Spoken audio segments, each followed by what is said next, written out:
Mga kapanyawan, oras na aron makakaton kitag dugang kahibalo ug kaalam. Aron kita maluwas sa mga balatian ug makaangkon pa kita ug mas natural nga pamaagi aron sa pagpahiuli sa atong kalawasan. Ang SED Marketing, ang tiggama og tigapadapod sa mga produktong herbal nga napapatud-ang makatabang sa atong kalawasan. Sama sa SED Panyawan Plus, Mangosteen, Luyang Dilaw and Panyawan, SED Panyawan Garlic Capsule with garlic, banaba and panyawan, SED Cogon Herbal Capsule with cogon grass, banaba and makabuhay, ug ang SED Liniment Oil. Apil pa ang mga SED Celebrity Soaps, ang SED Celebrity Beauty Soap ug ang SED Celebrity Kojic Soap. Karon magatanyag kanato sa usa ka pinasahing tulumanon. Ania na ang Knowledge Power. Knowledge Power sa hugyawan sa SED Panyawan. Hugyawan sa SED Panyawan. Kauban si Mr. Panyawan ug si Sir John. Knowledge Power sa hugyawan sa SED Panyawan. Tulumanong dalit kanato sa SED Marketing.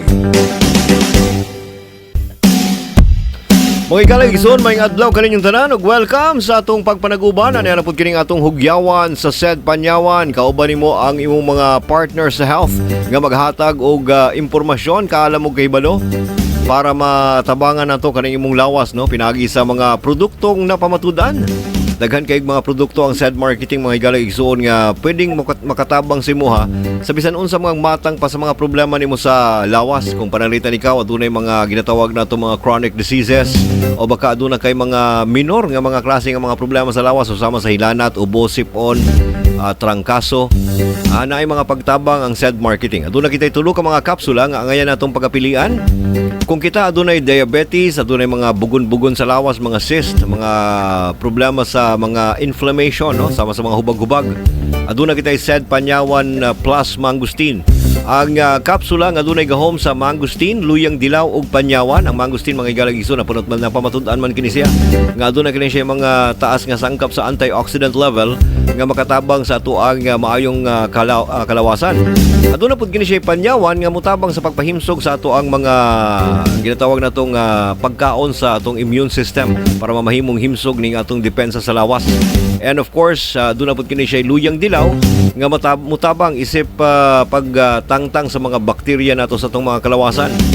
Aduna pud kita ikaduha nga klase nga kapsula ang SED Panyawan with garlic. Kung ikaw adunay mga problema sama sa pagtaas sa imong kolesterol, aduna kay taas nga presyon sa dugo, aduna kay taas nga creatinine, no, makatabang og dako kini gumikan sa ahos. Ang ahos, mga igaligsoon, kon garlic usa ka matang sa root crop nga napamatud-an nga daghang benepisyo gumikan kay ang oil niini super kay ni nga mutabang sa atong mas maayong kalawasan. Kaya sa unang panahon pa lang sa Egypt, ginahimo naman kining ginatambal, no, sa mga katul-katul sa lawas, sa mga problema nato sa ato ang mga internal organs. Ug napamatudan nga ang garlic daghan day kay benepisyo. Inubanan pa kini sa banaba nga mo flush out sa mga toxins o usab sa panyawan nga mutabang sa pagpahimsog sa atong mas maayong kalawasan. Ang ato apod SED Cogon, mga igaligson, alang sa katong mga kaigsunan nga adunay problema sa UTI, adunay problema sa myoma, adunay mga problema sa ilahang prostate, adunay problema sa liver, adunay non-fatty liver disease, or aduna pud kay non-alcoholic non-alcoholic fatty liver disease, no. Dakong ikatabang ang ato ang SED Cogon. Gumikan kay ang Cogon na pamatudan nga puno kini sa sangkap nga makatabang sa pagpahimsog sa ato ang mga atay. And sama sa naandan, mga igaligson, ani na pud gyapon kining atong partner sa health nga magatabang kanato sa paghubad sa mga klase-klaseng mga problema sa kalawasan. Si Sir John. Sir John, hello kanimo, mayong adlaw. Yes, mga adlaw kanimo da Sir Rick, no. Tara na mga tigpaminaw. Kumusta ka mo tanan? Ang ato ang hugyawan sa SED Panyawan, adunay ginatawag nga knowledge power, diin magahisgot kita og mga problema sa panglawas ug unsay mga angayan natong mga pagabuhaton. Ang atong topic karon, Sir John, mao ning ginatawag nga mga contributing factors, no, para ang usa ka tawo makaangkon sa ginatawag nga high blood pressure. Kay karong mga panahon ay galagigsuon, nagtaas ang bilang sa mga kaigsuonan nato nga nabiktima aning ginatawag nga high blood. Kay matud palagi nila mga Pinoy man ta, mahilig ta sa mga mamantikaon nga mga klase nga mga pagkaon. Kanang mga birthday parties, kanang mga naay mga okasyon, fiesta, Ang kasagara ra bugid mga pagkaon niyan ang mga ihanda katumang yung lubog yun sa mantika. Gikan sa humba, kaldereta ug uban pang mga klase sa mga pagkaon puno gyud sa mantika. So karong adlaw atong pagahisgutan ang mga magahatag og risgo kanato mga contributing factors para makaangkon kita sa ginatawag natong high blood pressure. Una niini mga igalang ison pagahisgutan nato ang usa sa mga pinakalabing factor na may duha ka bukan niya kaning ginatawag nga modifiable ug non-modifiable. Kung mo'y modifiable, mautro pa nato. Kaning non-modifiable mo ning mga butang factors ang makahatag natong high blood nga dili na nato nga mautro. Kung mo'y modifiable, ang kasagaran nini kaning number 1 diet, number 2 physical inactivity, obesity and overweight, excessive alcohol consumption, tobacco use kaning panigarilyo, stress, sleep apnea ug usab mga certain medications. Muna yung mga modifiable, pwede pa nato na mga ma-change para po sa mga non-modifiable nga risk factors para makaangkon kitag ginatawag nato nga high blood pressure kaning age number 1, number 2 family history, race importante po din nga tuang kadugo ug existing medical conditions. Muna siya mga kasagara gyud nga mga hinungdan kaning duha kaning modifiable risk factors ug non-modifiable risk factor. Sir Jan, pahalapid kuno kata og pagsabot sa mga factor contributing factors para ang isa ka tawo makaangkon sa high blood pressure. Ang hisgot ni Sir Rick sa mga tigpaminaw mo itong ginatawag na ito nga the modifiable and the non-modifiable or predisposing o ang precipitating factors. So for example, kung may tag non-modifiable or katong mga predisposing, meaning pag anak pa lang nimo na anak ka.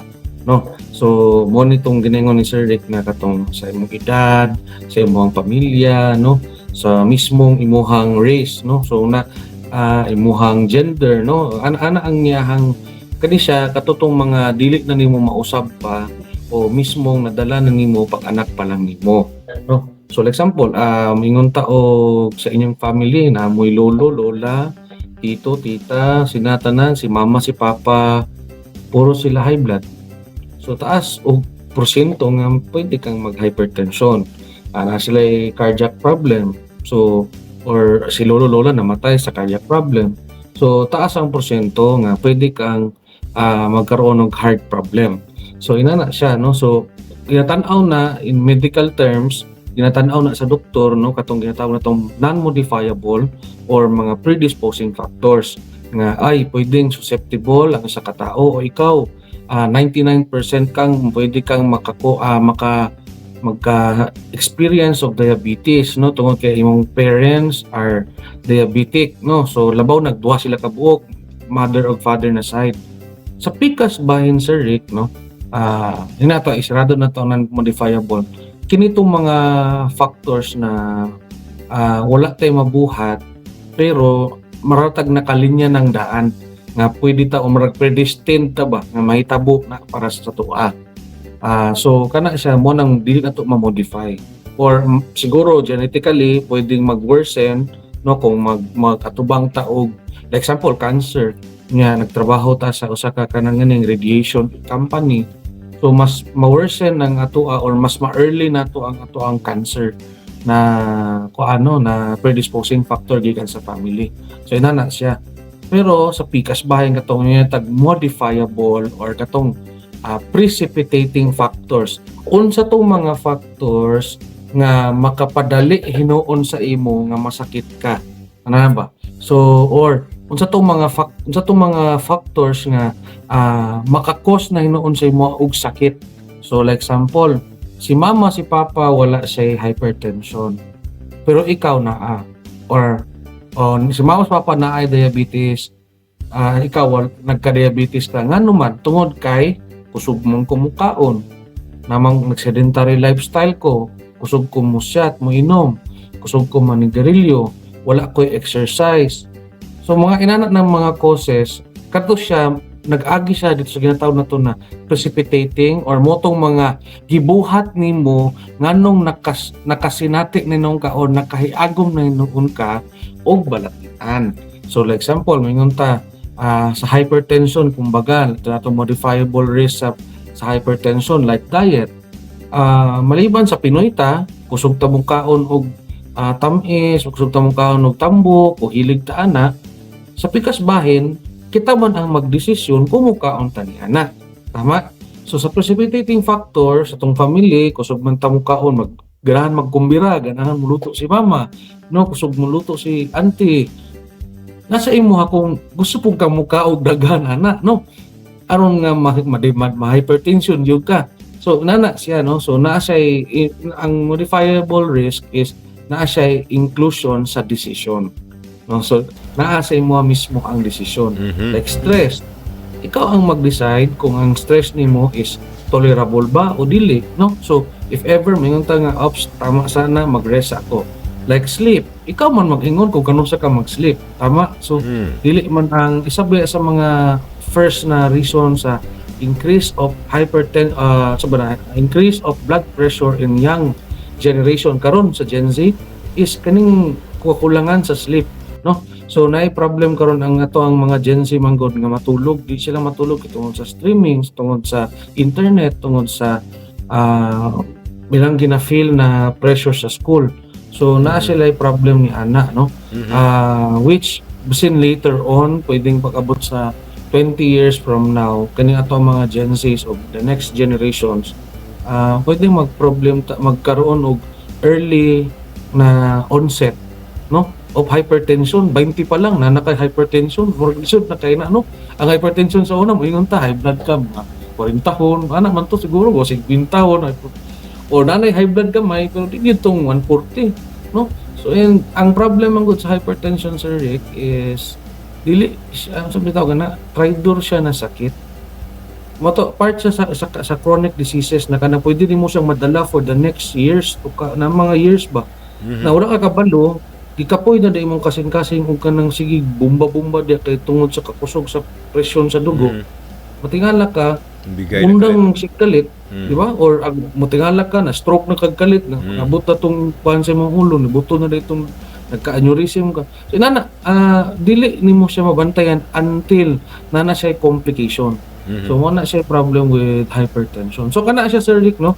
Non-modifiable o nga modifiable risk factors, mga factors ni siya nga makakos o katong sa to makaset sa pagsugod, no, sa katong sakit mismo like hypertension. Kung hypertension, Sir Jan, ang isgutan, ang SED marketing, ando na po kita'y panlaban ni anak kaning atong ginatawag nga SED panyawan with garlic. Ang garlic manggod napamatudan kini siya nga muhinlo sa ato ang mga kaugatan ug usab pinagi sa gahom sa panyawan kay na may panyawan ning SED panyawan garlic. Makatabang kini siya para mapugnan nga dili maigo ning atong mga ugat-ugat sa ulo, sa atong mga heart. No, limpyuhan niya ang walls sa atong mga kaugatan para ma-eliminate tong mga sebo nga hinungdan nga magbara para makaangkon inon tag problema. And then sama sa akong gikaingon, daghan na kayong mga Pinoy ang nakapamatuod nga kini diayng panyawan nga adunay ahos kaning SED panyawan with garlic 100% gid kini siyang epektibo ug mutabang sa mga problema susama pananglitan sa hypertension. Well, Sir Jan, wala namang kita igong oras ug panahon. Nagapasalamat na sa bako sa kanimo sa pag-uban nimo kanako rong adlaw. Hinaoton ta nga ato mga listeners, no, nakakatuna pod og mga panibag-ong mga pagtulunan. Salamat kay Sir Rick, no, padayon pagyapon sila pagsubaybay sa ato ang programa. Sa mga kaigsunan nato na karon nga nagpaminaw kung pananglitan ikaw adunay problema sa lawas timan kanunay nga adunay panlaban ang mga produktong herbal sa SED marketing, ang mga produktong 100% gikan mismo gyud sa kinaiyahan. Basta tatak SED marketing, igsuon tatak magaling. Inyong nabati og nasaksiyan ang atong talagsaong tulumanon nga hatod kanato sa SED Marketing, ang knowledge power sa hugyawan sa SED Panyawan. Kauban si Mr. Panyawan ug si Sir John. Tulumanong hatod kanato sa SED Marketing, ang tigama ug tigapod sa SED Marketing products, sama sa SED Panyawan Plus, SED Panyawan Garlic Capsule, SED Cogon Herbal Capsule ug ang SED Liniment Oil. Apil pa ang SED Celebrity Soaps, ang SED Celebrity Beauty Soap ug ang SED Celebrity Kojic Soap. At ang ilang gihapon kini nga tulumanon aron kadugangan pa ang imong kahibalo alang sa pag-angkon sa mas maayong panglawas. Hangtod sa sunod nga higayon, daghang salamat sa inyong paglantaw ug pagpaminaw.